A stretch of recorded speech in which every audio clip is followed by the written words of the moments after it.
In ancient Japan, Buddhist priests would attempt to preserve themselves to try and prove themselves as a Buddha. For 1,000 days, the priest would eat nothing but nuts and seeds on top of a rigorous exercise regime. Strip their body of all fat. The fat was removed as it quickly starts to decay. For the next 1,000 days, the priest could only eat bark and roots from pine trees. This reduced the body to being nearly just a skeleton. This diet also decreased the amount of moisture in the body, making it easier to preserve.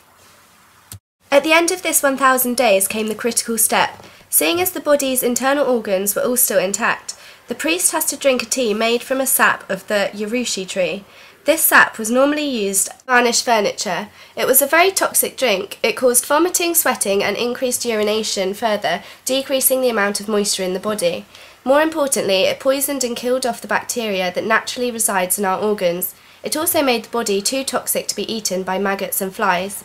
In the final stage of the process, the priest was sealed in a stone room, only large enough for him to sit in the lotus position. He had a bell and a tube that brought... This is the coffin of Lady Di. She died almost 2,000 years ago at the age of 50. She is one of the most well-preserved bodies in history. She was found to be submerged in liquid solutions containing mercury and antimony salts used for her preservation. Lady Di's corpse was so well preserved that doctors were able to perform a normal autopsy on her, as if she had only died hours ago. Her body was still supple, muscles still reserved its elasticity, there was food in her stomach and blood in her veins. All of her internal organs were also found to be completely intact. The autopsy discovered that she had most likely died from a heart attack.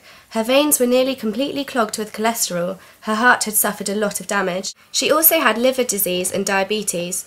This gives us an insight into the lifestyle of wealthy women in the Han Dynasty from their diet, disease, and material possessions.